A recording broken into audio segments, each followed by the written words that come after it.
Good morning. कैसे हो? एकदम बढ़िया। क्या चल रहा है?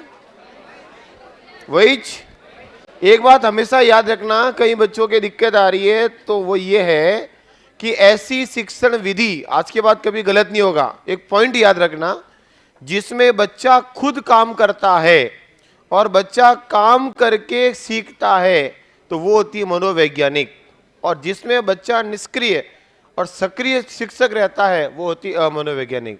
तो 100 बातों की एक बात, जो मनोवैज्ञानिक और अमनोवैज्ञानिक हम बांटते हैं वो बाल केंद्र और शिक्षक केंद्र के आधार पर बांटी जाती है। नेक्स्ट, आगे बढ़े। कल लास्ट क्या हुआ था?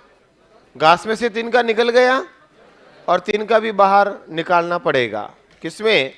विश्लेषण में तो अपने आप निकल जाता है और संश्लेषण में निकालना पड़ता है। किसने कहा था बेटा? ये प्रोफेसर यंग आदमी ने कहा था, युवा आदमी ने। और याद करो, यंग आदमी ने गणित में कहा था कि अगर विज्ञान में से गणित को निकाल दिया जाए तो विज्ञान का महत्व 0 हो जाता है, और यंग आदमी को निकालोगे तो मित्रों समय किसका है? युवाओं का। इसलिए गणित को नहीं निकाला जा सकता।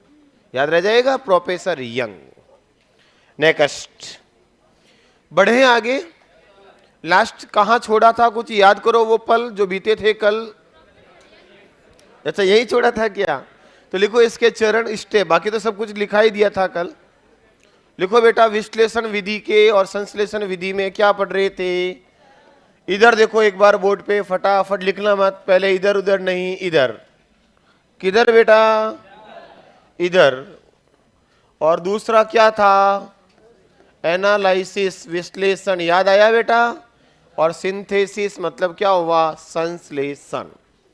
विश्लेषण वह विधि होगी जिसमें शिक्षक बच्चों के समक्ष समस्या को समग्र रूप से प्रस्तुत करता है और विद्यार्थी तार्किक रूप से दिमाग लगा करके इकाई को जो समस्या दी उसको खंडों में विभाजित करते हैं और विभाजित करके समस्या का हल निकालते हैं। तो बेटा, इसमें काम कौन कर रहे हैं और समस्या का हल कौन निकाल रहे हैं? इस कारण प्यारे मित्रों, यह विधि कैसी होगी? मनोवैज्ञानिक। एक बच्चा कह रहा है कि सर, जिज्ञासा प्रवृत्ति के विकास के आधार पर मनोवैज्ञानिक नहीं है क्या कहानी कथन विधि? मैं फिर कहता हूं, ऐसी विधि जिसमें विद्यार्थी स्वयं क्या करना चाहिए? काम, और स्वयं करके सीखेगा। कहानी विधि में जिज्ञासा प्रवृत्ति बढ़ेगी, बच्चे के अंदर रुचि बढ़ेगी, लेकिन बेटा बच्चा चुपचाप सुनेगा। काम और सक्रियता का भूमिका कौन करवाएगा? कहानी सुनाने वाला। वो शिक्षक भी हो सकता है और घर पे सुनाओ तो वो अभिभावक भी हो सकता है। तो याद रखना बेटा, उसमें सक्रिय कौन हुआ? सुनाने वाला। विद्यार्थी तो उसके ऊपर डिफेंड रहा कि नहीं रहा? इसलिए कहानी कथन विधि किस में आएगी? अमनोवैज्ञानिक। और 100 बातों की एक बात फिर कहता हूं, जिसमें विद्यार्थी करके सीखेगा कोई ना कोई प्रक्रिया, तो वो हो जाएगी कौन सी विधि? मनोवैज्ञानिक। इसलिए कोई कंफ्यूजन की जरूरत नहीं है। 100 बातों की एक बात पकड़ना है, काम कौन कर रहा है, तुम या हम? इधर। दूसरी विधि कौन सी है बेटा? संश्लेषण। इसमें क्या करेगा शिक्षक? शिक्षक खुद तार्किक दिमाग लगा करके समस्या को क्या करेगा बेटा? खंडों में विभाजन करके क्या कर लेगा? प्रस्तुत। और विद्यार्थी क्या करेगा? विद्यार्थी समस्या को क्या करेगा बेटा? जोड़ करके हल प्रस्तुत करेगा।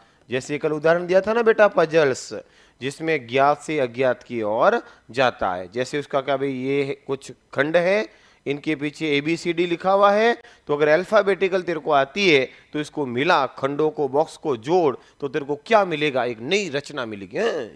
ABCD, इधर तितली बन गई। दूसरी साइड, समझे बेटा? तो ज्ञात का उपयोग करके किधर गया? अज्ञात। इधर मिला रहा था, इधर नजर पड़ी, अरे वाह, इधर तो क्या होगा मित्रों? क्या होगा मित्रों? तितली या परी आ गई।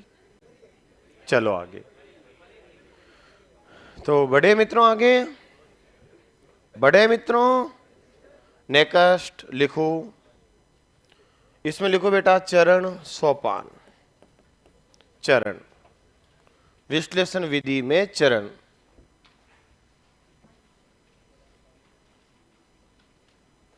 लिखो बेटा चरण। बताओ प्यारे मित्रों, पहला चरण क्या होगा? सबसे पहले विषय वस्तु का क्या करेगा शिक्षक? प्रस्तुतिकरण। लिखो समस्या का प्रस्तुतिकरण। प्रस्तुतिकरण बच्चा क्या करेगा? समस्या की क्या करेगा बेटा? जानकारी लेगा, निरीक्षण करेगा। अब इनको अलग अलग शब्दों में लिख सकते हैं आप। सबसे पहले समस्या प्रस्तुत करेगा, दूसरा समस्या की क्या करेगा बेटा? जानकारी। फिर बच्चा क्या करेगा? समस्या का विश्लेषण, खंडों में बांटेगा। और फिर क्या करेगा बेटा? समस्या का क्या करेगा मित्रों? हल, समाधान। ये चरण हो जाएंगे किसके? विश्लेषण विधि के। तो समस्या का प्रस्तुतिकरण होगा, फिर बच्चा समस्या की जानकारी लेगा, समस्या के बारे में सोचेगा, फिर उसको जोड़ेगा, खंडों में तोड़ेगा, और तोड़ करके फिर उसका क्या करेगा मित्रों? हल निकालेगा। ठीक है। नेक्स्ट दूसरा लिखो बेटा संश्लेषण। संश्लेषण में क्या होगा? संश्लेषण लिखो इसमें सबसे पहले समस्या का, इसमें भी क्या होगा बेटा? प्रस्तुतिकरण। लिखो समस्या का प्रस्तुतिकरण होगा। बच्चे के सामने समस्या दी जाएगी, तो लिखो बेटा समस्या का प्रस्तुतिकरण। जैसे ही समस्या दी बच्चा क्या करेगा? क्या करेगा? पहले एक बार समस्या की जानकारी लेगा। लिखो समस्या का निरीक्षण। सबसे पहले लिखो प्रस्तुतिकरण। अब बेटा शब्द वही है, मैं सिर्फ सब चेंज करता हूं ताकि आपके सेम नहीं रहे। निरीक्षण का मतलब होता है जानकारी लेना, परखना, जांचना। फिर लिख दो बेटा समस्या का क्या करेगा मित्रों? संश्लेषण, जोड़ेगा उसको, और जोड़ करके क्या देगा बेटा? समस्या का निष्कर्ष, हल देगा, निष्कर्ष देगा। तो ये चरण हो जाएंगे किसमें? संश्लेषण।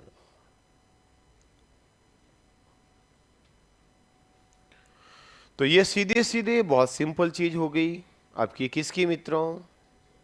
विश्लेषण और संश्लेषण। और कथन मैंने आपको कल इसमें लिखा भी दिया, और अंतर मैंने कल लिखा दिया। गुण विशेषता कल अपने बातों ही बातों में लिख दी थी ना? बाकी तो नहीं? लास्ट क्या लिखा था? हो गया था? चले आगे। तो अगली विधि लिखो, फिर टाइम खराब क्यों करें? फिर हो गया तो फिर आगे बढ़े। नेक्स्ट अगली विधि लिखो बेटा समस्या समाधान विधि। कौन सी विधि बेटा? समस्या का समाधान।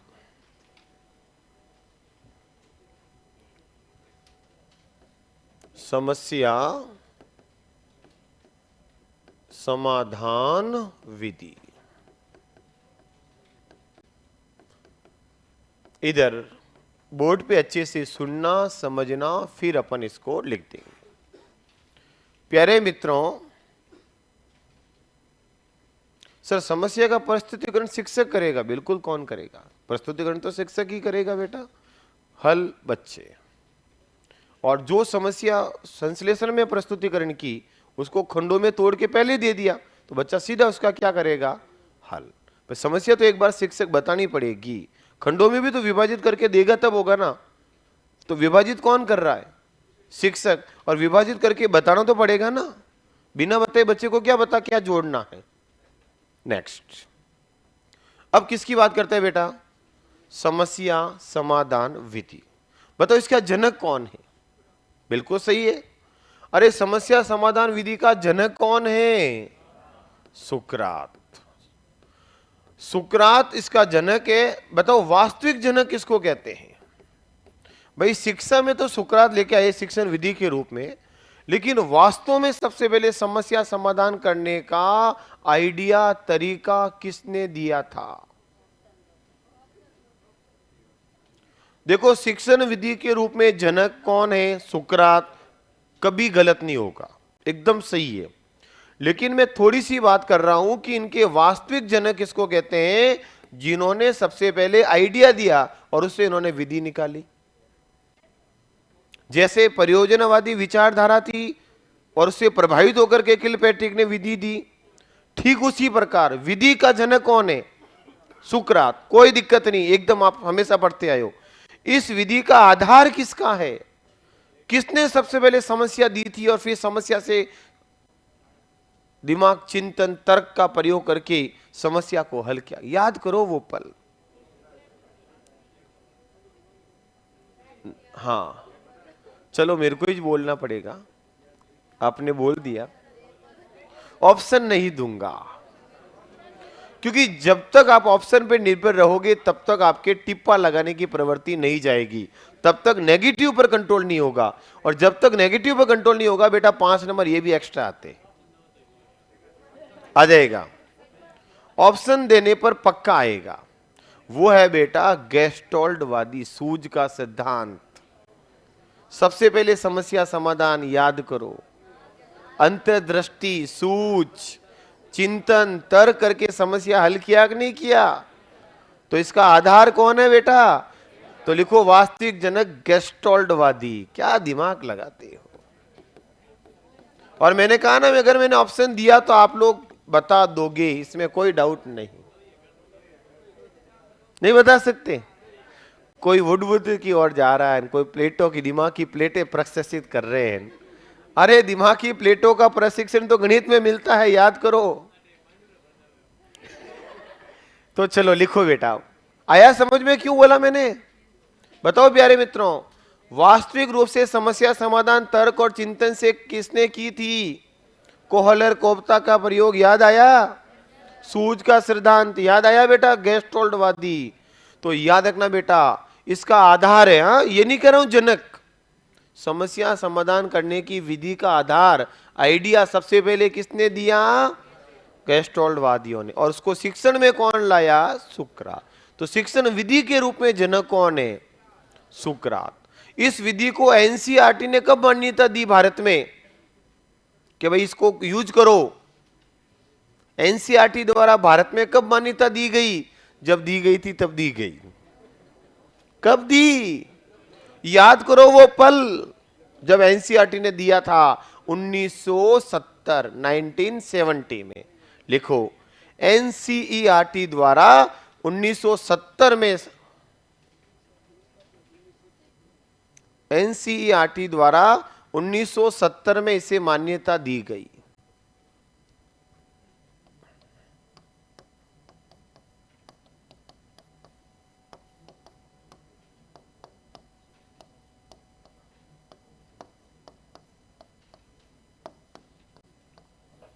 सत्तर में मान्यता दी गई। देखो इधर बेटा, ढंग से सुनना। सबसे पहले इस विधि में है क्या? इस विधि में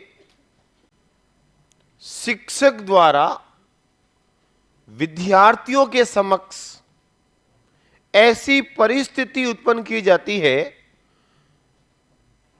पहले क्या करेगा? एक ऐसी परिस्थिति उत्पन्न करेगा कि जो पाठ्य पुस्तक में से समस्या दी जाती है, उस समस्या को विद्यार्थी स्वयं तर्क चिंतन करके हल कर सके। समस्या देगा।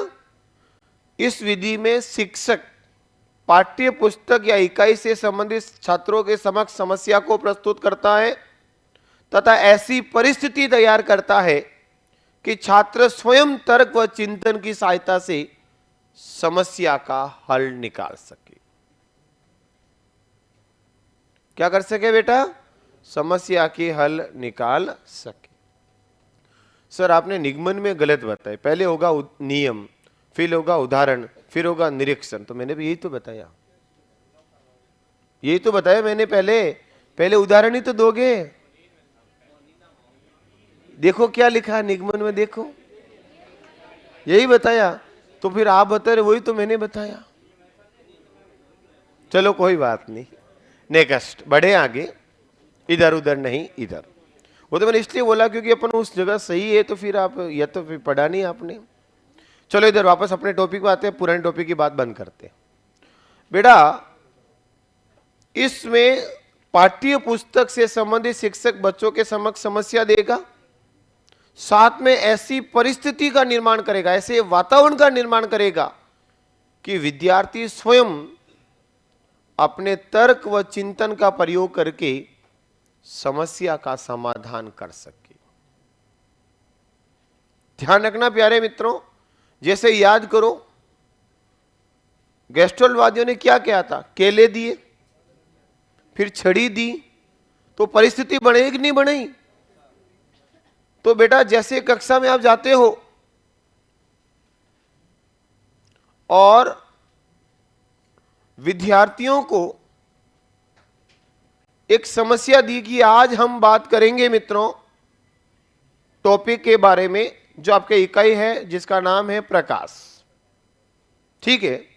फिर आपने सबसे पहले कहा कि बताओ मैं आपको और आप मेरे को कैसे देखते हो?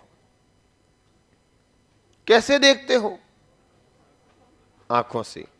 तो आंखों में कौन प्रवेश करेगा कि मैं आपको देख पा रहा हूं? अगर मैं इसको हटा दूं तो देख पाओगे क्या? तो प्रकाश एक ऐसा ऊर्जा है जिसको देखने में सहायता करता है। तो बताओ मैंने तो क्या बना रहा हूं? परिस्थिति बना रहा हूं, वातावरण बना रहा हूं, और उत्तर कौन देने का प्रयास कर रहे हो? आप दे रहे हो नहीं दे रहे हो? तो बताओ हमारा, तो आपने कहा प्रकाश, तो बताओ प्रकाश के प्रति शरीर का कौन सा अंग है जो क्रियाशील रहता है? आंखें के नाक? आंखें रहेगी ना, रहेगी कि नहीं रहेगी? तो प्यारे मित्रों इस तरह से हम लगातार क्या करेंगे? विद्यार्थियों के समक्ष परिस्थिति उत्पन्न करेंगे, विद्यार्थियों की सहायता करेंगे, शिक्षक मार्गदर्शन करेगा और छात्र उत्तर देने का, तर्क चिंतन करके उत्तर देने का प्रयास करके उत्तर निकालेगा। इस विधि को नाम दिया समस्या समाधान विधि। आया समझ में? जैसे सूझ में अब बहुत कुछ क्लियर हो गया एक साथ बोलते ही मैंने आपके सामने। तो लिखो बेटा, इस विधि में शिक्षक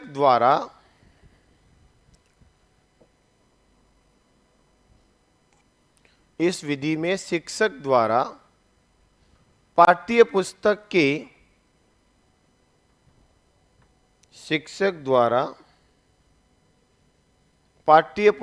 के किसी प्रकरण से संबंधित प्रकरण से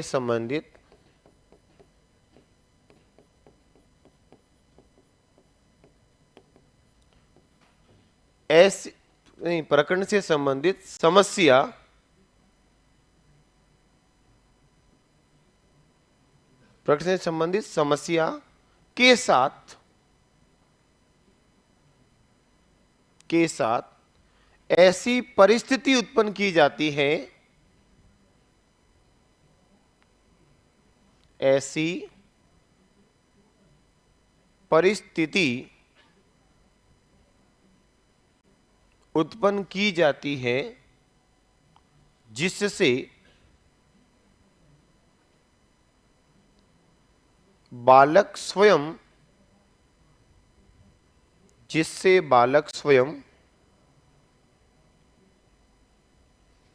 तर्क व चिंतन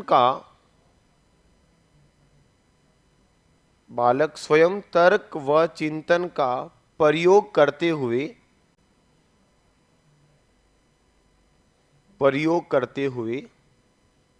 समस्या का समाधान करता है।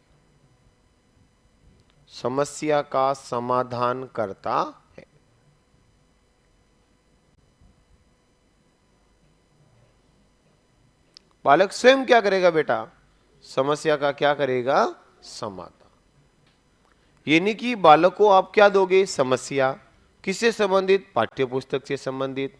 साथ में बालक को क्या करोगे? परिस्थिति उत्पन्न करते रहोगे, सहायता करते रहोगे, मार्गदर्शन करते रहोगे, और विद्यार्थी से खुद से क्या निकालोगे बेटा? आंसर निकालने का प्रयास करोगे। अच्छा, एक वैज्ञानिक था बेटा जिसका नाम है जॉर्ज जॉनसन। उन्होंने कहा कि जो ये समस्या समाधान विधि है ये हमारे मस्तिष्क को प्रशिक्षित करने का सर्वोत्तम तरीका है। याद करो, बच्चे के सामने बार बार समस्या देंगे, परिस्थिति देंगे, तो बच्चा खुद बार बार तर्क चिंतन का उपयोग करेगा, तो मानसिक शक्ति का विकास होगा। मानसिक शक्ति का बार बार उपयोग होगा तो दिमाग की शक्ति बढ़ेगी नहीं बढ़ेगी, सोचने की क्षमता बढ़ेगी नहीं बढ़ेगी, खुद के द्वारा उत्तर दिया जा रहा तो आत्मविश्वास बढ़ेगा, कॉन्फिडेंस बढ़ेगा, तो भविष्य में समस्या समाधान करने की क्षमता विकसित होगी, तो मानसिक क्रिया तेज होगी। तो मस्तिष्क को प्रशिक्षित करने का एक बढ़िया तरीका बताया किसने बेटा? जॉनसन बेबी, नहीं, जॉर्ज जॉनसन। जॉनसन बेबी पता ही है आपको? तो कौन से बेबी है बेटा? George Johnson. याद रह जाएगा, लिखो जॉनसन, लिखो जॉर्ज जॉनसन के अनुसार मस्तिष्क को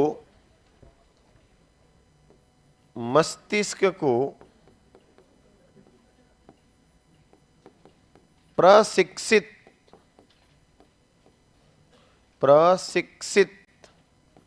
करने का यह विधि सर्वोत्तम तरीका है। मस्तिष्क को प्रशिक्षित करने का यह विधि एक बढ़िया बेस्ट तरीका बताया बेटा। किन्होंने मित्रों, किन्होंने बताया? जॉनसन ने। याद रह जाएगा बेटा, किसने बताया? George Johnson. और याद करो, अभी हम पढ़ने वाले भी है, उपागम शुरू करूंगा मैं जस्ट विद्या पूरी होने के बाद। वह हम बच्चे को 0 लेवल से लेकर के विचारहीन अवस्था से विचारपूर्ण अवस्था तक लाकर छोड़ेंगे। तो विभिन्न उदाहरण आपको बताऊंगा, थोड़ा सा रुकना। नेक्स्ट, एक परिभाषा और लिखो बेटा। एक छोटा सा वैज्ञानिक है, वेस्ले और रोनस्को। वेस्ले और रोनस्को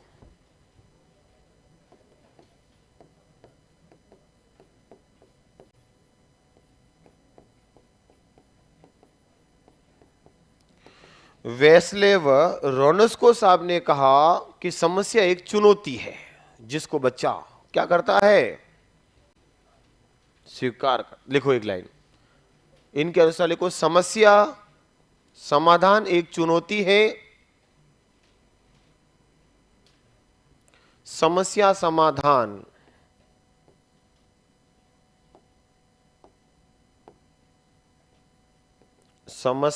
समाधान एक चुनौती है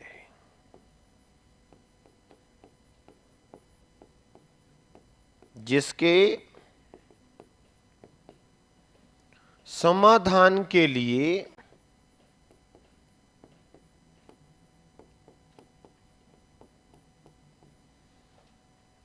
अध्ययन व खोज की आवश्यकता होती है।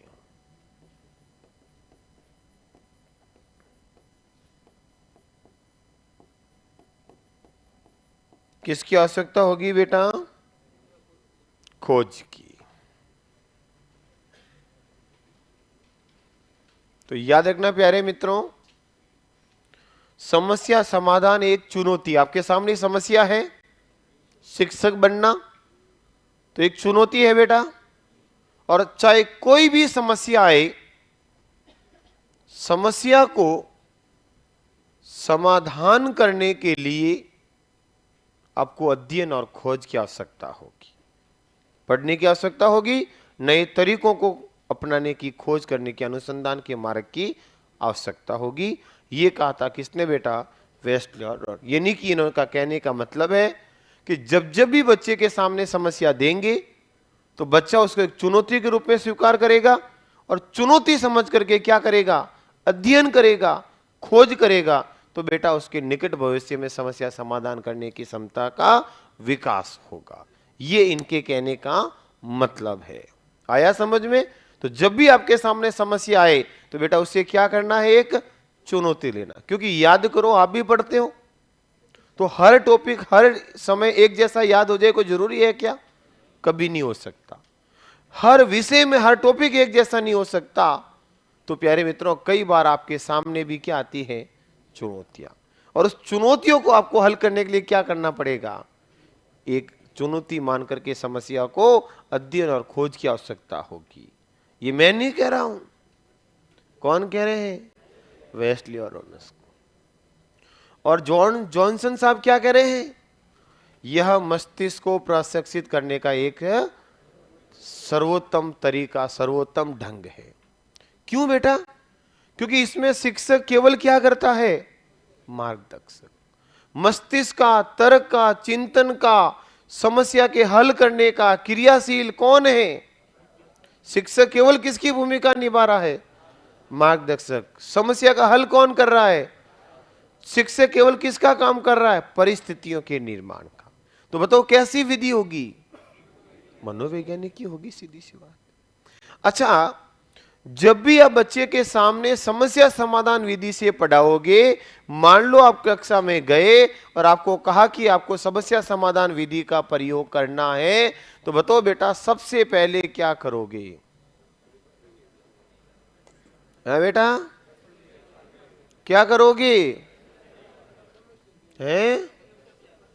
समस्या का क्या करोगे, प्रस्तुतिकरण करोगे। इधर देखो, लिखना मत बेटा, मैं याद कराने का प्रयास कर रहा हूं।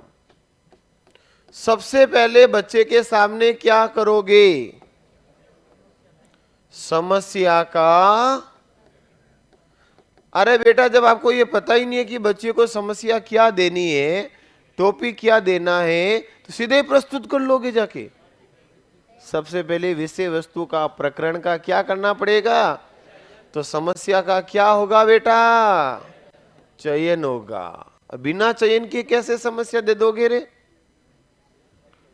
आपको परिस्थिति उत्पन्न करनी है तो समस्या भी तो पहले खोजनी पड़ेगी। समस्या कैसे बनाओगे, परिस्थिति क्या बनानी है, ये भी तो दिमाग में प्लानिंग लानी पड़ेगी। इसलिए पहले समस्या का क्या करोगे, चयन करेंगे कि क्या देना है, विषय वस्तु का चुनाव करेंगे। चयन करने के बाद जब कक्षा में क्या करोगे बेटा, समस्या का प्रस्तुतिकरण। क्या बिना चयन किए समस्या प्रस्तुत कर सकते हो? जब कतई नहीं कि करना क्या है, तो बटो बेटा प्रस्तुतिकरण, प्रेजेंटेशन कैसे करोगे भाई? पहले तो आपको समस्या के बारे में खुद को भी तो चयन करना पड़ेगा, फिर समस्या रखोगे।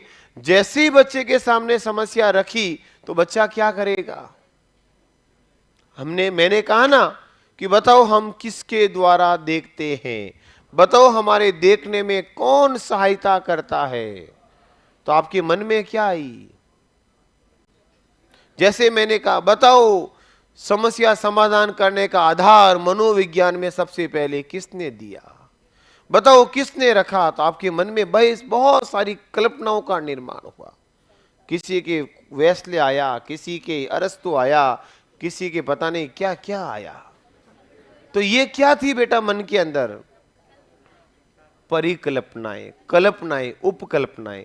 तो जैसे बच्चों के सामने समस्या रखोगे, बच्चा समस्या से संबंधित क्या करेगा बेटा, समस्या संबंधित उपकल्पनाओं का क्या करेगा, निर्माण करेगा कि नहीं करेगा। अरे बताओ, मैंने आपके सामने समस्या रखी, साथ में मैंने वातावरण बनाने का भी प्रयास किया। याद करो मनोविज्ञान में पढ़ा है, याद करो केले वाला सिद्धांत, याद करो वो चिंपैंजी सुल्तान वाला। तो बताओ समस्या के साथ साथ मन में परिकल्पनाएं आने लगी, और परिकल्पनाएं जैसे आई तो मैंने कुछ हिंट दिया। तो हिंट दिया तो आप किधर आए, साइको की ओर आए, अधिगम की ओर आए। केला मैंने जैसे बोला, दिमाग में केला किसमें था, अकेला। फिर मैंने कहा सुल्तान, चिंपैंजी, अच्छा। तो आपके दिमाग में क्या हुई बेटा, कल्पनाओं से बाहर निकले और समस्या से संबंधित क्या लिया आपने, समस्या संबंधित किसकी, अरे बेटा दिमाग में क्या आया, सूझ का सिद्धांत। फिर गैस्ट्रोल्डवादी, हाँ अभी याद आया सर, कौन कौन थे? फिर आपने मन में सोचा कोलर, कोप्ता, वर्दीमर, फलाना, ढेकड़ा, फोचड़ा, दिमाग में आए कि नहीं आए? आए कि नहीं आए आपके? तो आपने उस समस्या से संबंधित क्या लेनी शुरू कर दी मित्रों? क्या लेनी शुरू कर दी? जानकारी। तो हम कहेंगे समस्या संबंधित सूचनाओं का क्या होगा बेटा? संकलन। एकत्रित करोगे, जानकारी लोगे, अब क्या करोगे बेटा? तर्क चिंतन, और चिंतन करके समस्या का क्या करोगे? तो छात्रों द्वारा क्या होगा बेटा? तर्क व चिंतन द्वारा, चिंतन की सहायता से क्या होगा बेटा? सहायता से समस्या का क्या होगा मित्रों? हल। और लास्ट में उसका क्या करोगे? मूल्य का अंकन। याद आया? यही रेट में पूछ लिया, मूल्यांकन बराबर क्या होता है? मूल्य प्लस अंकन। याद आया? मूल्यांकन। दीर्घ संधि पूछ ली, इसको ये आता वही तोड़ देता यहां से। तो बताओ बेटा कितने हुए? याद हो जाएंगे? बताओ सबसे पहले क्या करोगे? समस्या का चयन। चयन करने के बाद समस्या को प्रस्तुत करोगे। तो छात्र क्या करेंगे? कल्पनाओं का, उपकल्पनाओं का निर्माण करेंगे कि नहीं करेंगे? आपसे मैं करवा के बताई मैंने। फिर क्या करोगे? जानकारी, सूचना एकत्रित करोगे। अब इस सूचनाओं का प्रयोग करके क्या करोगे? समस्या का हल। और इसका क्या होगा बेटा? मूल्यांकन। बताओ रटने की जरूरत है क्या? जैसा होता है वैसा लिखना है, नोट करो। सीधे सीधे चरण।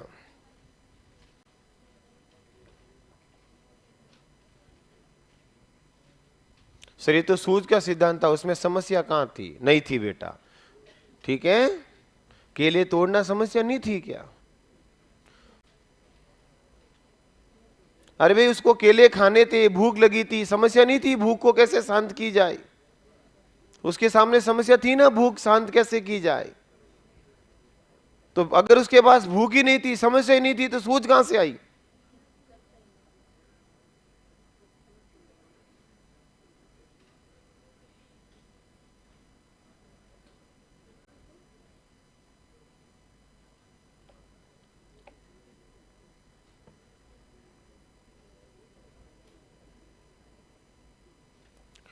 अरे बेटा इस विधि का सबसे पहले प्रचलन चलन किसने किया?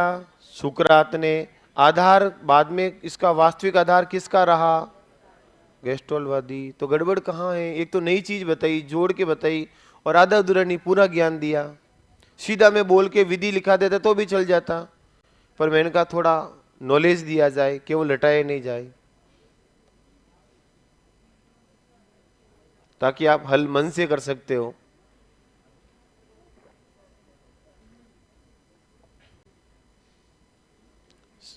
लिखे बेटा?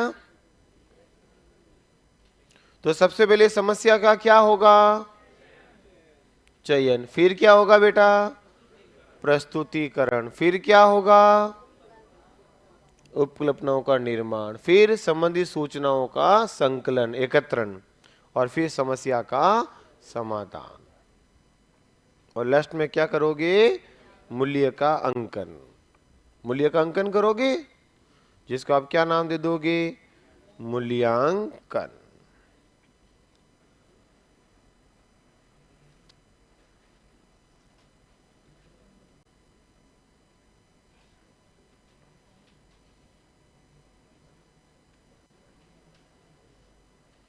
लिखा बेटा? अब बेटा मुझे उस सिद्धांत से कोई मतलब नहीं है, मैंने तो आधार थोड़ा सा समझाया। अब आगे बढ़ते हैं। लिखो बेटा, इस विधि का प्रयोग करते समय, एक लाइन लिखो, इस विधि का प्रयोग करते समय शिक्षक को, इस विधि का प्रयोग करते समय शिक्षक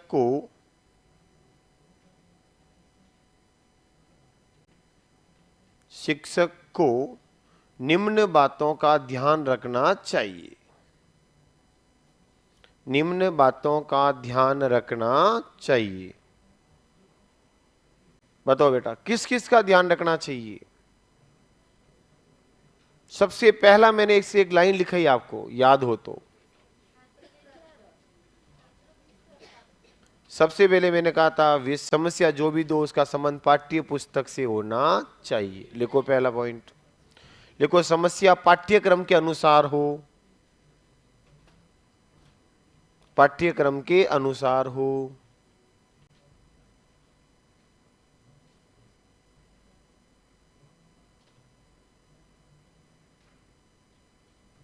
लिखा बेटा? अच्छा, आपने समस्या दे दी तो जैसे आपको उत्तर किससे निकलवाना है? बच्चों से निकलवाना है। तो जब जब भी आपको बच्चों से उत्तर निकलवाना हो तो सबसे पहले किसका ध्यान रखना है? बेटा रटो मत, दिमाग लगाओ। और मैं देखो फर्स्ट डे से आज तक यही प्रयास कर रहा हूं, जिस दिन मैंने सेक्शन विधि शुरू की है, कॉन्सेप्ट क्लियर करने का प्रयास करना और उदाहरणें बनाने का प्रयास कर रहा हूं। बच्चे का स्तर यानी कि बच्चे का क्या पता लगाओगे? तो याद रखना बेटा, समस्या हमेशा बच्चे के पूर्व ज्ञान के ऊपर आधारित होनी चाहिए, नहीं तो बच्चा उसको समझ नहीं पाएगा। तो पहले बच्चे का क्या करना पड़ेगा? तो या दूसरा पॉइंट लिखो बेटा, समस्या पूर्व ज्ञान पर आधारित हो। समस्या पूर्व ज्ञान पर आधारित हो।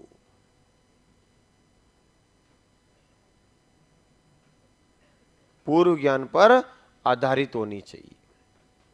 होनी चाहिए कि नहीं होनी चाहिए बेटा?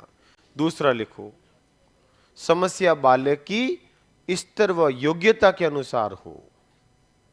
समस्या बालक के स्तर व योग्यता के अनुसार हो।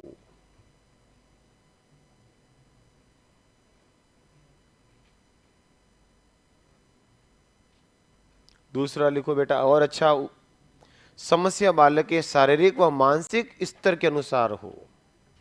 समस्या बालक के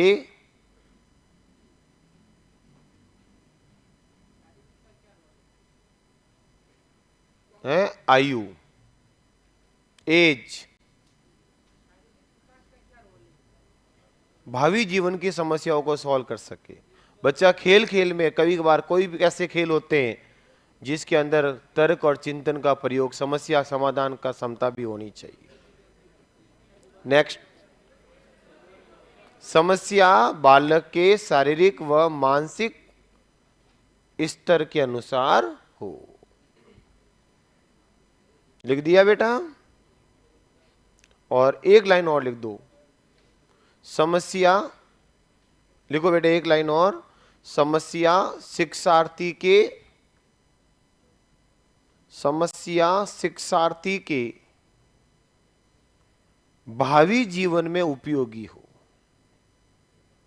समस्या विद्यार्थी के भावी जीवन में उपयोगी हो, ऐसा तरीका लाओ कि आने वाले समय में भी उसका क्या कर सके? उपयोग। भावी जीवन में भी क्या हो बेटा? उपयोगी। ये बातों का ध्यान रखना चाहिए। अब लिखो इसके गुण और कमियां। हो गई बातों ही बातों में विधि। लिखो बेटा इस विधि के गुण। क्या गुण होंगे बेटा बताओ? इसके क्या गुण होंगे? कैसी विधि है बेटा? काम कौन कर रहा है? तो लिखो मनोवैज्ञानिक विधि। मनोवैज्ञानिक विधि,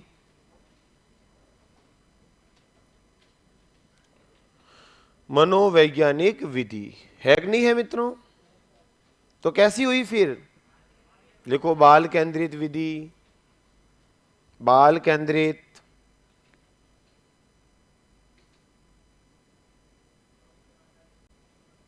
लिखा बेटा?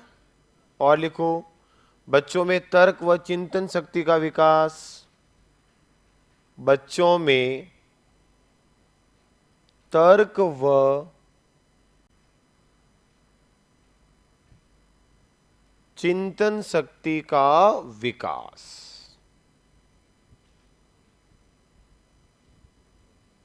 लिखा बेटा? तर्क व चिंतन शक्ति का विकास। और लिखो मित्रों, बेटा जब भी शिक्षक को पूछा जाए कि ज्ञान ध्यान रखना, तो हर चीज में पॉजिटिवनेस देखनी, और जब भी कमी निकले तो हर चीज में नेगेटिव देखना। नेक्स्ट, और लिखो बेटा, समस्या कौन समाधान कर रहा है? छात्र स्वयं। तो लिखो बेटा, भावी जीवन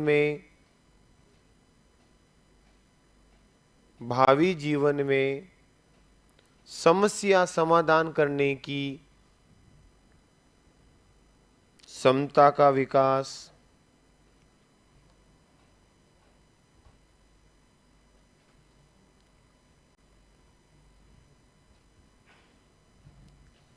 अच्छा ये बताओ बेटा, इसमें समस्या का समाधान कौन कर रहा है?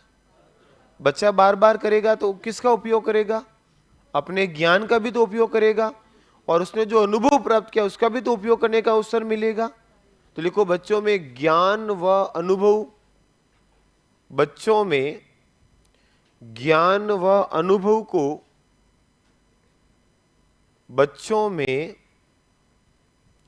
ज्ञान व अनुभव को उपयोग में लाने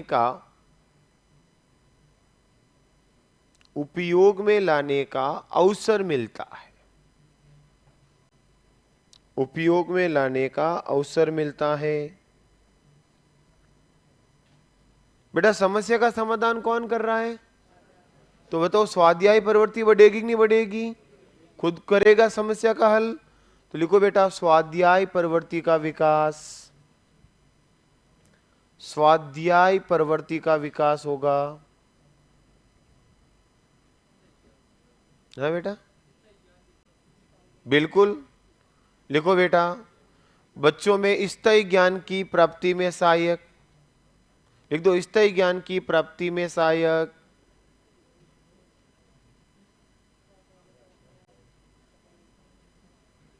स्थायी ज्ञान की प्राप्ति में सहायक होगा।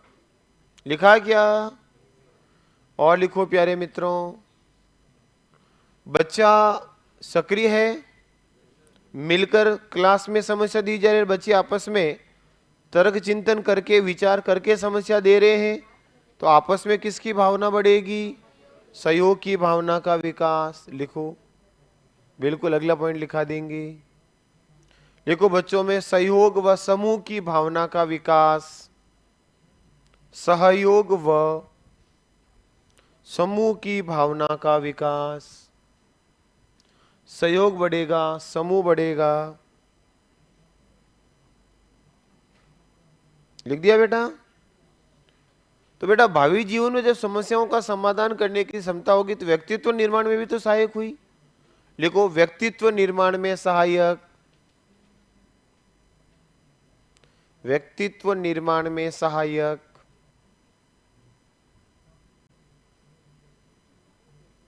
और लिख दो, आत्मनिर्भरता का गुण। लिखो, आत्मनिर्भरता का गुण विकसित होगा। आत्मनिर्भरता, आत्मनिर्भरता का गुण विकसित होगा। गणा बहुत हो गए। अब आप जोड़ सकते हो, मनोवैज्ञानिक जितने भी ये सब एक साथ ला सकते हो। हाँ, तो बताओ, बच्चों में जिज्ञासा बढ़ेगी कम हो जाएगी? लिख सकते हो, जिज्ञासा प्रवृत्ति का विकास। कुल मिला के मनोवैज्ञानिक विधियों के गुण सेम होंगे, अमनोवैज्ञानिक के सेम होंगे। कुछ रिजल्ट निकाला गया इससे आप? है भाई? कौन? ये उच्च कक्षाओं में उपयोगी होगी बेटा, बड़ी कक्षाओं में छोटी कक्षा का बच्चा तर्क साझा नहीं कर सकता। लिखो, बड़ी कक्षाओं में उपयोगी। लिख दो लास्ट पॉइंट, बड़ी कक्षाओं में उपयोगी, उच्च कक्षाओं में उपयोगी। क्योंकि छोटी कक्षा में बच्चा स्वयं पूरा तरह से समस्या समाधान करने में असमर्थ रहता है। अब लिखो बेटा, और लिखूं क्या एक आध? बताऊं कैसे? समय व श्रम की अधिकता। बच्चा काम कर रहा है और टाइम पे काम हो जाए, सवाल ही पैदा नहीं। अच्छा हाँ, गुण लिखा रहा, सॉरी शक्तिमान लिखो दोष, सॉरी शक्तिमान लिखो दोष, नहीं गुण में आएगा। हाँ लिखो दोष, दोष दोष दोष दोष दोष, या क्या कह दो बेटा, कमी। सॉरी शक्तिमान, एक्चुअली क्या हो कि कई बार फ्लो बनता है ना, फिर वो दिमाग से लगातार लिंक जुड़ता रहता है और निकलता रहता है। नेक्स्ट, अब लिखो कमियां, कमी निकालो, गुण तो खूब निकाल दिए अपन ने। लिखो बेटा, लिखो छोटी कक्षाओं में कम उपयोगी या अनुपयोगी, नैनी कक्षाओं में, छोटी कक्षाओं में अनुपयोगी, छोटी कक्षाओं में अनुपयोगी,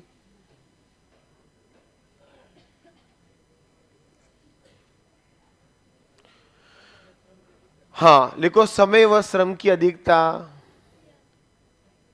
समय व श्रम की अधिकता।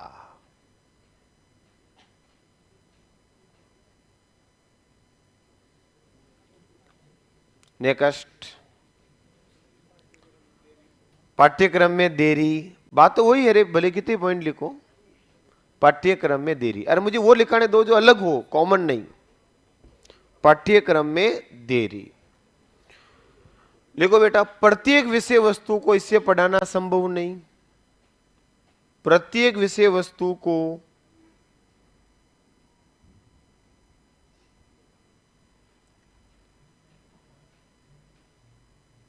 सीखने की गति धीमी,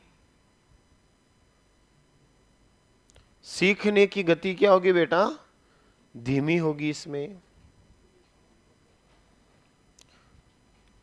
बेटा इसमें सबसे बड़ी एक समस्या है, क्या सही समस्या का चुनाव भी एक समस्या है, सही समस्या चुन ले शिक्षक, वो भी एक समस्या है। लिखो, सही समस्या का चुनाव भी एक समस्या है, सही समस्या, सही समस्या का चुनाव भी एक समस्या है कि भाई समस्या सही हो जाए आवश्यकता अनुसार, योग्यता अनुसार, ये भी एक समस्या है। सही समस्या का चुनाव भी एक समस्या है।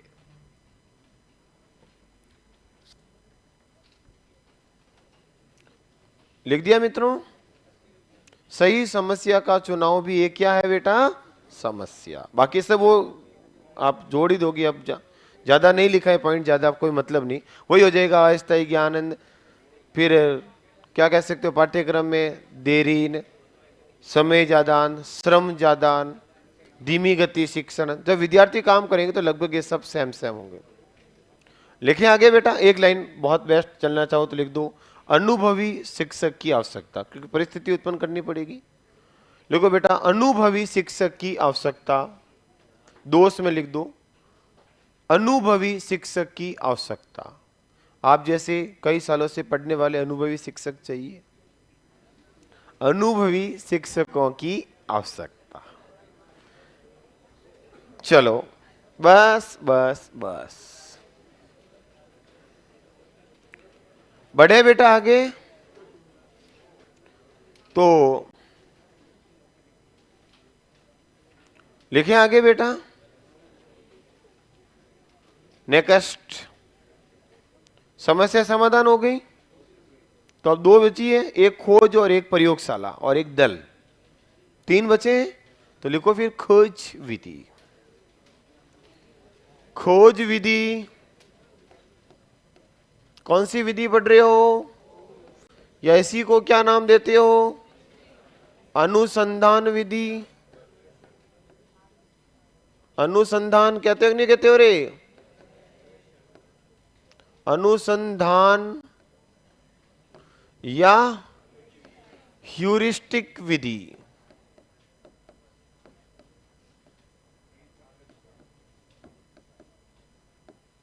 अनुसंधान विधि, खोज विधि, या कौन सी विधि है बेटा, ह्यूरिस्टिक विधि। लिखो बेटा, खोज विधि, अनुसंधान विधि, या कौन सी विधि है बेटा, ह्यूरिस्टिक विधि। बेटा दोनों मिलती जुलती है, समस्या समाधान और खोज दोनों क्या है? मिलता जुलता ही है, पर थोड़ा सा उसमें अलग है। अलग फर्क क्या है बेटा? इसमें समस्या एक साथ पूरी क्लास में दे दी और शिक्षक ने वातावरण बनाया, सहायता की और बच्चों ने उत्तर दिया मिल करके। इसमें थोड़ा सा अलग रहेगा। क्या? मैं चरण के अंदर आपको इसमें अंतर बताऊंगा, तो दोनों में अंतर भी बता दूंगा आपको आराम से, जब चरण पढ़ेंगे तब। मित्रों ध्यान रखना, जो खोज विधि है, खोज का मतलब समस्या को खोजना, समस्या का हल निकालना। और प्यारे मित्रों, समस्या का हल वही निकाल सकता है जिसकी भुजाओं में दम हो, जिसकी आर्म क्या होनी चाहिए? स्ट्रांग। तो इसका जनक है आर्म स्ट्रांग। याद रह जाएगा। अरे खोज कौन करेगा? अनुसंधान कौन करेगा?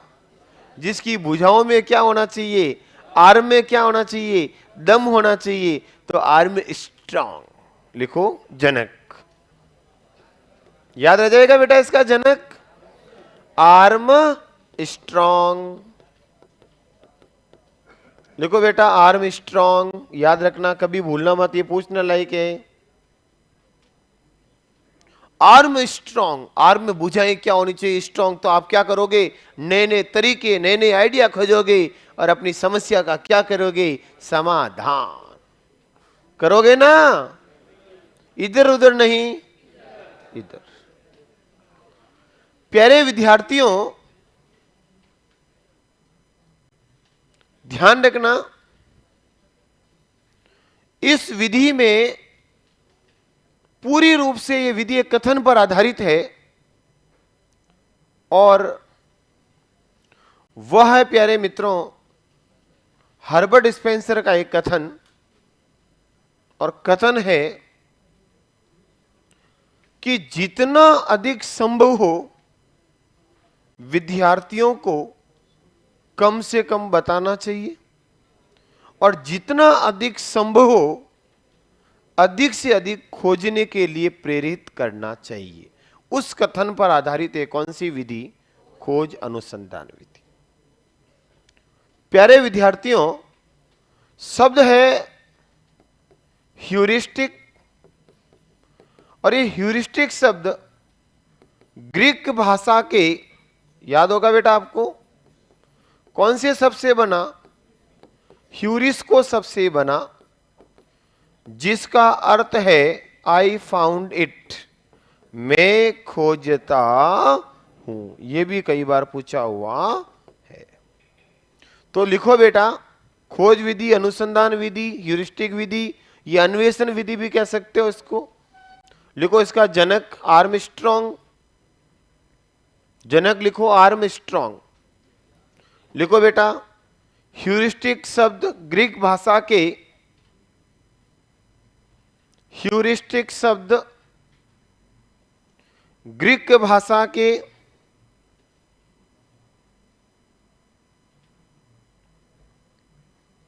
ह्यूरिस को सबसे बना,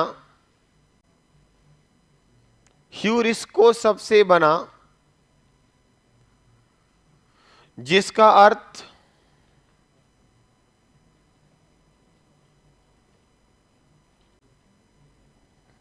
ह्यूरिस को सबसे बना,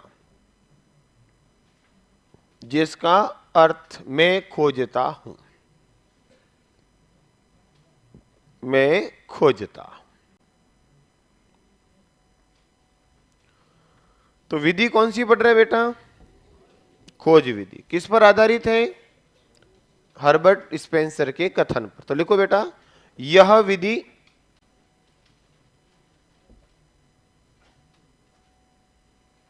लिखो बेटा, यह विधि हर्बर्ट स्पेंसर के कथन पर आधारित है। यह विधि हर्बर्ट स्पेंसर के कथन पर आधारित है। हर्बर्ट स्पेंसर के कथन पर आधारित है। अब लिखो कथन। कथन लिखो बेटा, कई बार पूछ लेते इस कथन पर आधारित विधि कौन सी है।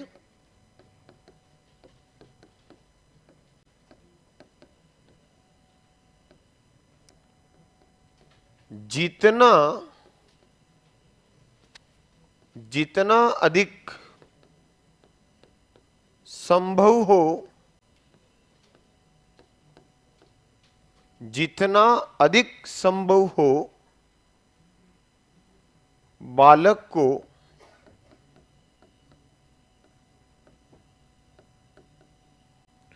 कम से कम, जितना अधिक संभव हो बालक को कम से कम बताना चाहिए, कम से कम बताना चाहिए तथा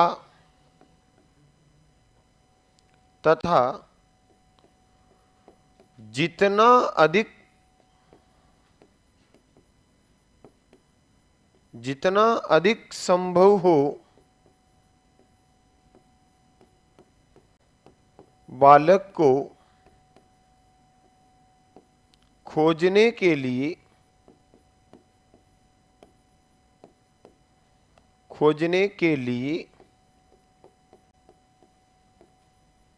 प्रेरित करना चाहिए।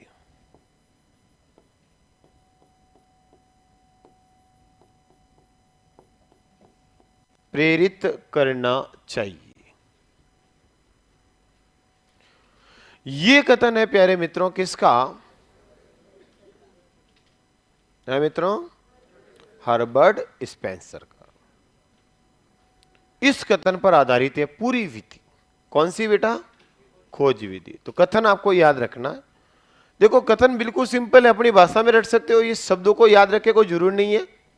100 बातों की ये विधि इतनी कहती है कि शिक्षक बालक को कम बताएं, हिंट दें और बालक खुद खोजने के लिए जितना हो सके बालक को क्या करो?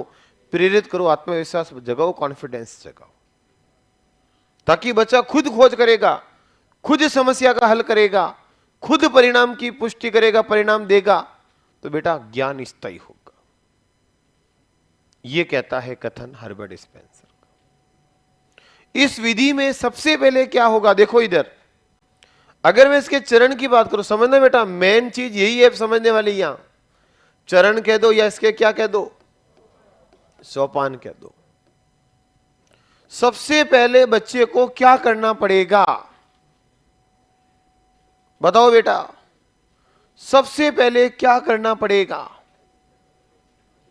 हैं? सबसे पहले क्या करोगे? कथन विधि क्या है? विधि का आधार क्या है? कम से कम बताओ। अरे विधि का आधार क्या है? जितना अधिक संभव हो बच्चों को कम से कम बताओ, और जितना अधिक संभव हो बच्चों को क्या करो बेटा? अधिक से अधिक खोज के लिए प्रोत्साहित करो, प्रेरित करो। तो क्या करोगे? पहला चरण क्या होना चाहिए? देखो विद्या पढ़ी हुई है, और पहली रिट में पढ़ी, दूसरी रिट में पढ़ी, रिट दो बार भी दी, खूब सारी पढ़ी, बीएसटीसी में पढ़ी। क्या सर फालतू बातें मत क्या करो आप। तो सबसे पहले क्या करना पड़ेगा बेटा? इस विधि की बात करूं स्पेशल, सबसे पहले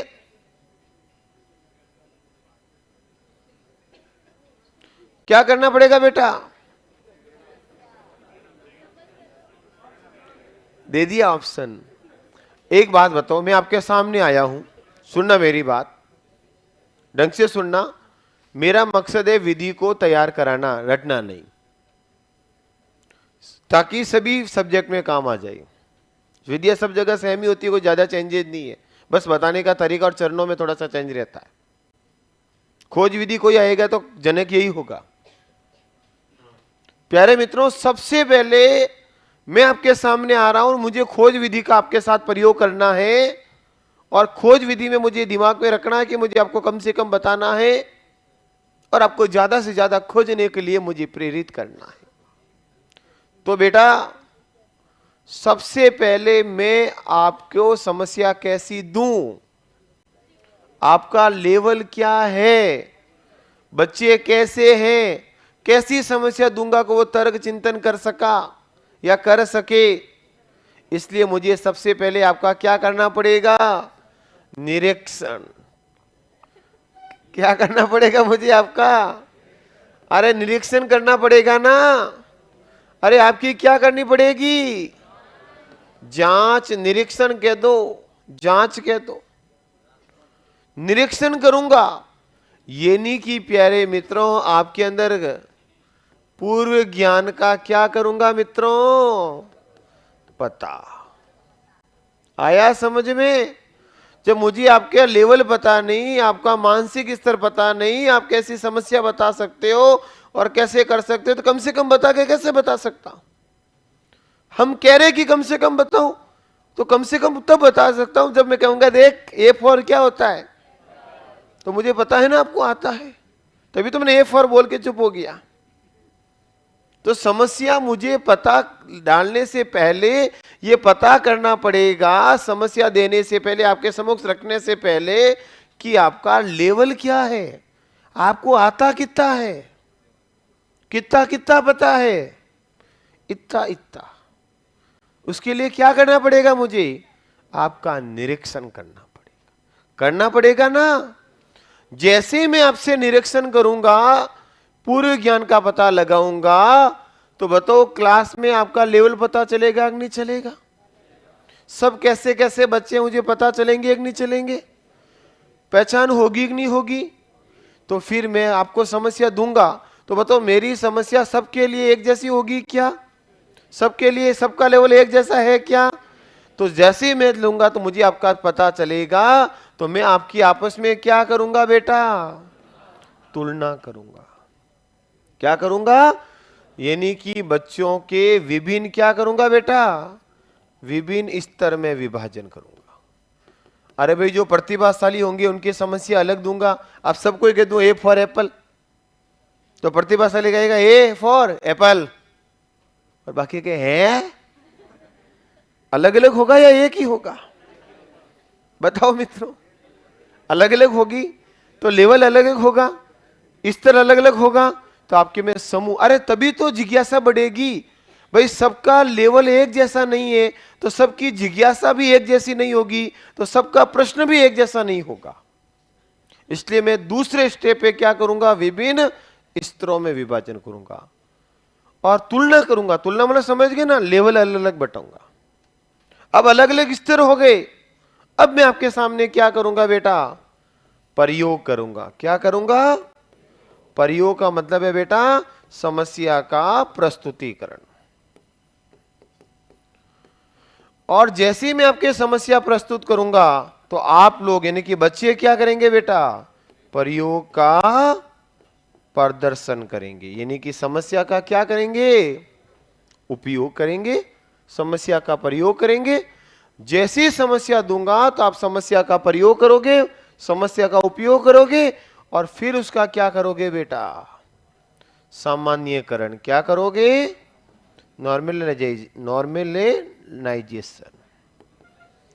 नॉर्मलाइजेशन करेंगे। नहीं निकल रहा बोर्ड, 3 बार मैंने बोल दिया, निकलता तो एक ही बार में वो निकल जाता है, हुक्म वही। क्या करेंगे बेटा, समस्या का नॉर्मली नहीं होगा ना, बोले कुछ भी कोशिश कर लो, एक बार शब्द अगर इधर उधर हो गया तो दुनिया की कोई ताकत उसको सही नहीं करा सकती। तो ध्यान रखना, करा सकती है, तो बहुत बहुत धन्यवाद। अच्छा, प्रयोग प्रदर्शन यानी कि समस्या का बच्चे क्या करेंगे बेटा, उपयोग करेंगे। फिर क्या करेंगे, तर्क और किसका उपयोग करेंगे बेटा, चिंतन का, और समस्या का क्या करेंगे बेटा, हल करेंगे। और लास्ट में उसका क्या करेंगे बेटा, प्रमाणीकरण। क्या करेंगे कि भाई बच्चों ने जो समस्या हल दिया वो सही है या गलत है। क्योंकि कई बार इसके अंदर क्या करते हैं बेटा, अशुद्ध परिणामों की प्राप्ति भी हो जाती है। बच्चा सब उत्तर सही दे कोई जरूरी नहीं है, इसलिए समस्या का प्रमाणीकरण करना भी इसमें जरूरी होता है। तो ये इस तरह बेटा इसके अंदर अंतर समझ में आया दोनों में। समस्या समाधान में एक साथ दी थी और समूह के रूप में तर्क और चिंतन करके उत्तर दिया था, याद करो। और यहां पर स्तर में विभाजित करके उत्तर दिया। आया अंतर? तो लिखो मेरे भाया और भाया।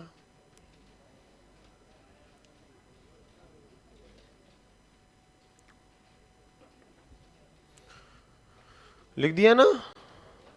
प्रयोग पढ़ते लिख देना बेटा। बच्चे विचारों का प्रयोग करेंगे,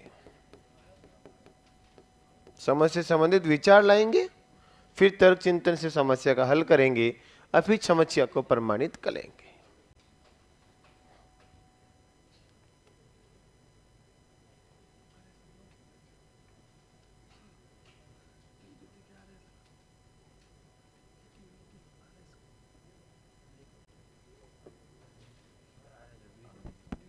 बढ़िया ना? तो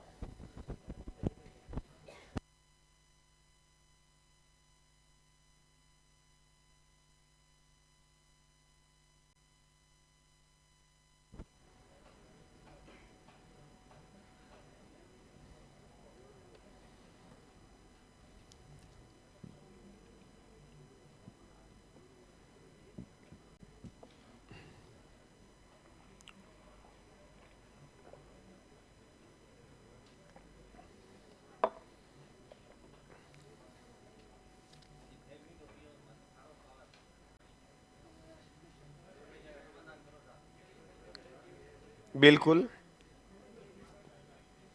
आपकी समस्या सर आंखों पे बात करेंगे। ओके, ठीक ठीक, समझ गया बेटा, मुझे तो आज ही पता चला।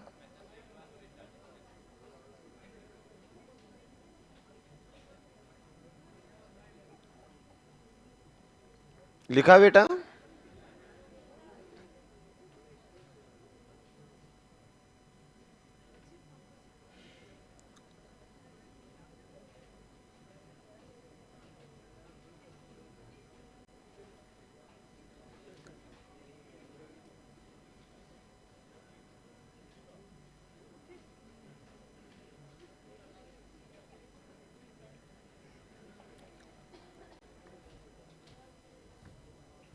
लिखा भाई?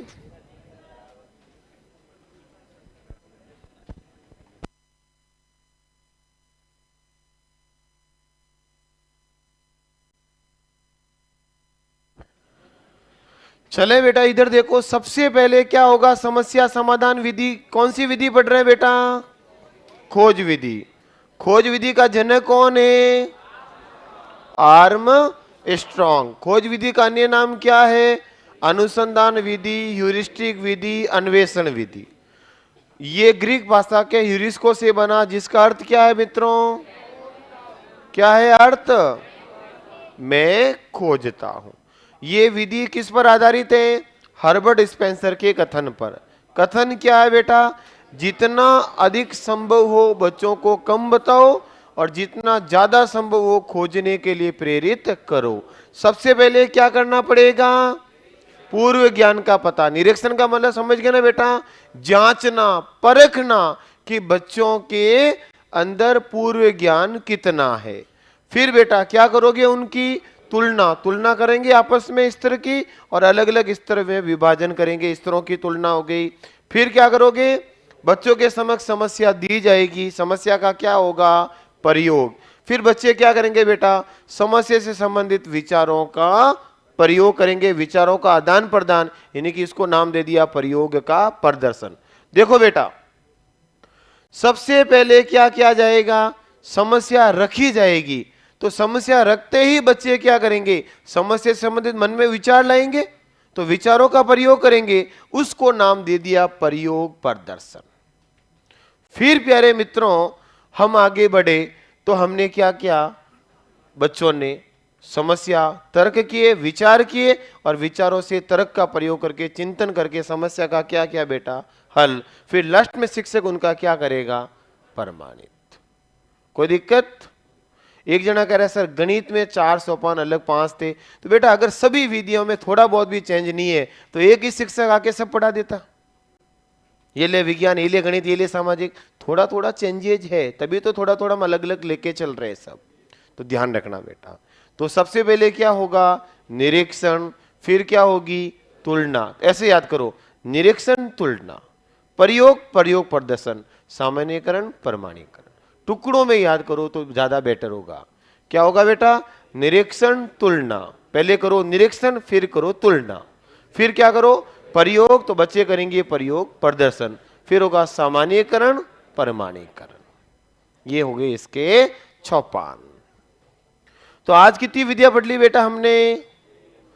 2 विधियां। पहली कौन सी? समस्या समाधान विधि के जनक, वास्तविक रूप, एनसीईआरटी ने मान्यता 1970। जॉर्ज जॉनसन ने क्या कहा? मस्तिष्क को प्रशिक्षित करने की विधि का एक सर्वोत्तम तरीका। और वेलेस्को ने कहा जब भी समस्या आती है एक चुनौती होगी, और चुनौती के मित्रों क्या होगा? समस्या समाधान के लिए अध्ययन करना पड़ेगा, खोज करनी पड़ेगी। सबसे पहले क्या करोगे? समस्या का चयन, चयन करने के बाद क्या करोगे बेटा? प्रस्तुतिकरण। तो क्या होगा बेटा? बच्चे परिकल्पनाओं का निर्माण, फिर समस्या संबंधी सूचना इकट्ठा, हल और उसका मूल्यांकन। उसके बाद हमने पढ़ी कौन सी विधि? खोज विधि। जनक कौन? आर्मस्ट्रॉन्ग। शब्द कौन बेटा? ग्रीक। कौन सी होगी बेटा? ह्यूरिस्को। और अर्थ क्या है? मैं खोजता हूं। फिर हमने कहा किस पर आधारित है? Herbert Spencer. कौन सा कथन? कम से कम बताओ, ज्यादा ज्यादा खोजने के लिए प्रेरित करो। सबसे पहले चरण कितने होंगे बेटा? 6। सबसे पहले क्या होगा? निरीक्षण, पूर्व ज्ञान का पता। फिर क्या करेंगे बेटा? तुलना। जैसे ही हमें पता चला कि बच्चों में पूर्व ज्ञान ये है, तो आपस में उसकी शिक्षक क्या करेगा? तुलना। इनकी अलग अलग क्या बनाएगा? लेवल। अलग अलग क्या होंगे बेटा? स्तर। इस पद को नाम दे दिया तुलना। फिर क्या होगा बेटा? उसके सामने समस्या, फिर बच्चे समस्या से संबंधित विचार, फिर समस्या का हल, और फिर हो जाएगा प्रमाणीकरण। क्लियर? तो तुलना का मतलब समझ गए ना बेटा? जब पूर्व ज्ञान का पता लगाते हैं तो बच्चों के स्तर का, लेवल का अलग अलग विभाजन। अब लिखो बेटा क्या बचे अब इसमें? गुण और दोष। तो सीधे सीधे लिख देते हैं वो तो। लिखो बेटा गुण। याद हुई विधि? अरे याद हुई क्या? थोड़ी बहुत तो याद हुई ना? फिर जाके हाथों हाथ रिवीजन भी करोगे ना?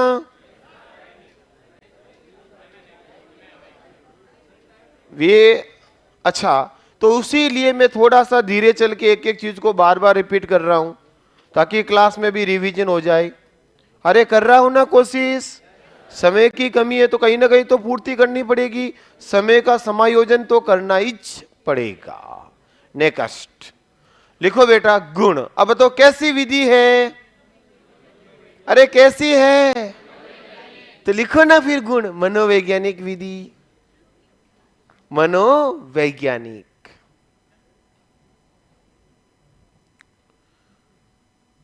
सक्रिय कौन है? हैं? बालक। तो लिखो बाल केंद्रित।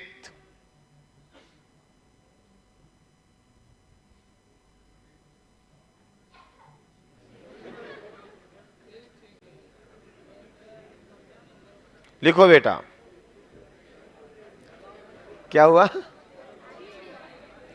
अच्छा लिखो बाल केंद्रित लिखते बेटा। लिखो छात्र क्रियाशीलता में वृद्धि, छात्र क्रियाशीलता में वृद्धि, छात्र क्रियाशीलता में वृद्धि। लिखा बेटा?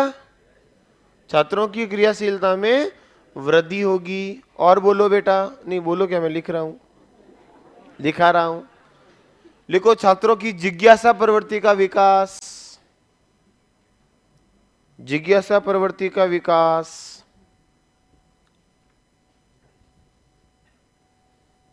स्वाध्याय प्रवृत्ति का विकास।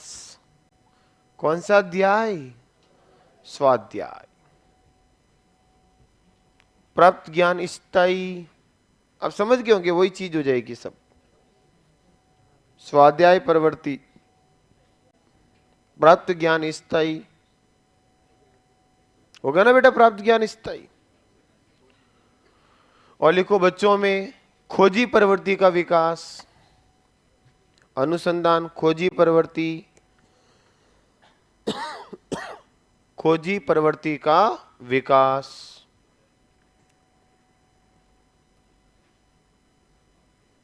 आत्मविश्वास व आत्मनिर्भरता, आत्मविश्वास, आत्मविश्वास व आत्मनिर्भरता, तर्क व चिंतन शक्ति का विकास, तर्क व चिंतन, किसका विकास होगा बेटा? तर्क और चिंतन से। हैं? क्या कह रहे हो? अच्छा, दोष लिखो। मैंने सोचा क्या खोज, मैंने कहा खोज तो चल ही रहा है। लिखो दोष, कमियां। कभी कभी मजे ले लेते हो मास्टर के भी। कमियां, कमी तो मेरे हिसाब से आप खुद ही निकाल दोगे। है बेटा? हाँ, उच्च स्तरीय, छोटी कक्षा में कम उपयोगी। इसमें लिखा दो, उधर हो जाएगा वापस। हाँ, लिखो बेटा दोष, समय व श्रम की अधिकता। आप काम करो और टाइम पे काम हो जाए।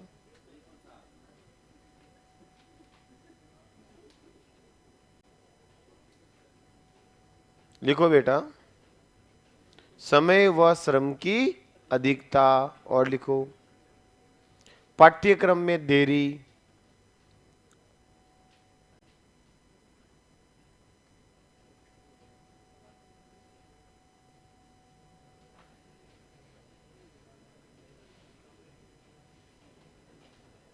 सर लिखे नहीं, उससे पहले दूसरा बोल देते। आप इतना तेज बोल रहा हूं क्या? हाँ ठीक है, मैं धीरे बोल देता हूं। यार आज तो मैंने स्पीड बहुत धीरे रखी। क्या सर आपके कोचिंग जैसे सब स्टूडेंट इतने इंटेलिजेंट नहीं है? एक बोलते हो उससे पहले दूसरा बोल देते हो, लिखा नहीं जा रहा। ठीक है बेटा, जबकि मैंने तो उल्टा लिंक बना के फटाफट फटाफट बोला कि आप खुद मन से बता सकते हो। चलो लिखो। देखो बेटा, कभी कभी अशुद्ध परिणामों की प्राप्ति, कभी कभी अशुद्ध परिणामों की प्राप्ति, कभी कभी अशुद्ध परिणामों की प्राप्ति। लिखा बेटा? लिखो, मंद बुद्धि छात्रों के लिए कम उपयोगी। मंद बुद्धि,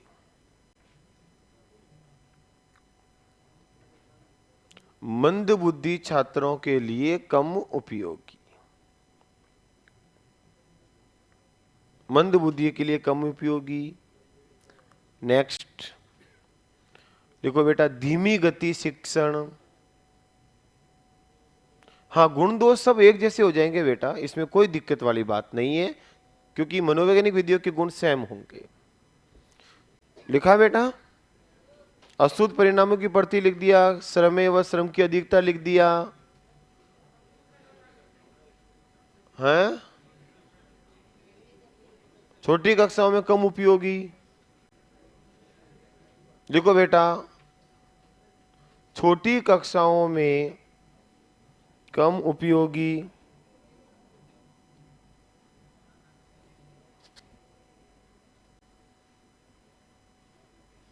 छोटी कक्षाओं में क्या है बेटा? कम उपयोगी।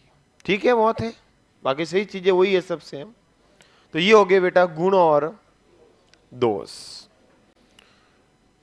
अब लिखो बेटा, कौन सी विधि पढ़ते हैं? प्रयोगशाला विधि। लिखो, प्रयोगशाला विधि विज्ञान की कौन सी विधि है बेटा? प्रयोग की शाला, प्रयोगशाला, प्रयोगशाला विधि, लेबोरेटरी मेथड। लिखो बेटा, प्रयोगशाला विधि।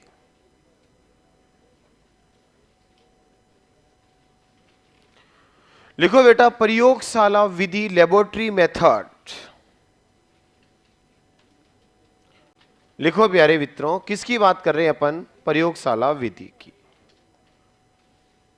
ध्यान रखना, प्रयोगशाला विधि एक ऐसी विधि है जिसमें विद्यार्थी स्वयं प्रयोग करके व्यक्तिगत रूप से सीखता है। प्रयोगशाला विधि में कभी भी विद्यार्थी समूह में नहीं सीखते। समूह में प्रयोग करने से पहले शिक्षक प्रयोग का प्रदर्शन करके सिखाएगा। याद करो, हम पहले पढ़ चुके हैं। तो प्रयोगशाला विधि में विद्यार्थी स्वयं प्रयोग करता है। तो करके सीखना सिद्धांत पर आधारित कौन सी विधि है सबसे ज्यादा? यही प्रश्न आया था रिट 2021 साइंस के पेपर में कि निम्न में से कौन सी विधि करके सीखना सिद्धांत पर ही आधारित है। देखो, एक तो होती है विधि जिसमें करके सीखना सिद्धांत का उपयोग होता है, एक वह विधि जो पूरी आधारित ही उस पर है। वो कौन सी है बेटा? प्रयोगशाला। तो लिखो, यह विधि, लिखो बेटा, यह विधि करके सीखना सिद्धांत पर आधारित है। यह विधि करके सीखना सिद्धांत पर आधारित है। करके सीखना सिद्धांत पर आधारित है। इस विधि में विद्यार्थी स्वयं, इस विधि में विद्यार्थी स्वयं पाठ्यक्रम से संबंधित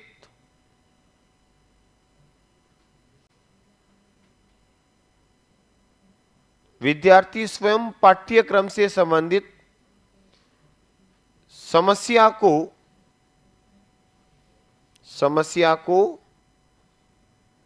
या प्रकरण को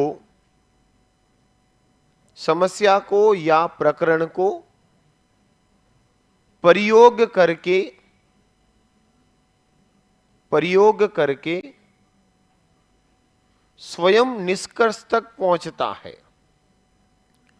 प्रयोग करके स्वयं निष्कर्ष तक पहुंचता है, अर्थात इस विधि में निष्कर्ष तक पहुंचता है, अर्थात इस विधि में शिक्षण अधिगम के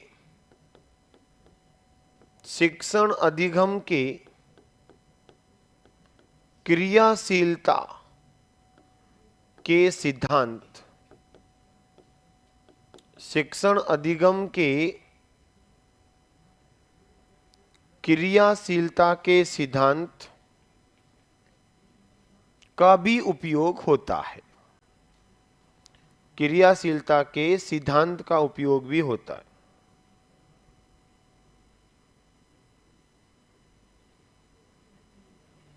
फिर लिखो, एक डेफिनेशन लिखो बेटा, एनसीईआरटी के अनुसार, एनसीईआरटी के अनुसार, किसके अनुसार बात करेंगे बेटा? एनसीईआरटी। एनसीईआरटी ये कहती है कि ये क्रियात्मक विधि है। कैसी विधि है बेटा? जिसमें हमेशा क्या होगी? क्रियाएं होगी। और विद्यार्थी स्वयं व्यक्तिगत रूप से खुद के अनुभवों द्वारा सीखता है, खुद अनुभव प्राप्त करता है, खुद क्रिया करता है और खुद सीखता है। तो बेटा हम कौन सी विधि कह रहे हैं? प्रयोगशाला विधि। कैसी विधि है? पूर्ण रूप से करके सीखने पर आधारित। प्रयोग कौन करता है? विद्यार्थी स्वयं। और अधिगम के क्रियाशीलता, क्योंकि जब प्रयोग स्वयं करेगा तो विद्यार्थी स्वयं भी क्या होगा बेटा? क्या होगा? क्रियाशील। लिखो, एनसीईआरटी के अनुसार यह एक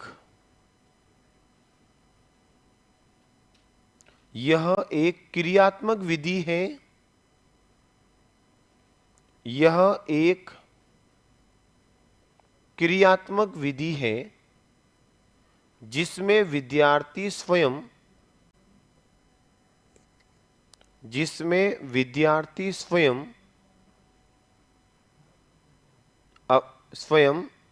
व्यक्तिगत रूप से, जिसमें विद्यार्थी स्वयं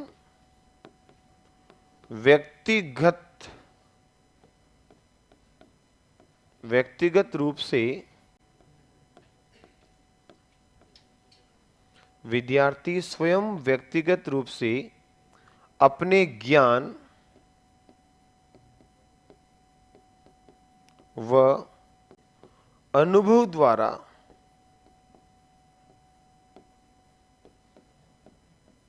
अनुभव द्वारा सीखता है। अपने अनुभव द्वारा सीखता है। तो प्यारे मित्रों, यह किस पर आधारित है? करके सीखना पर। विद्यार्थी लगातार क्या रहेगा इसमें? सक्रिय।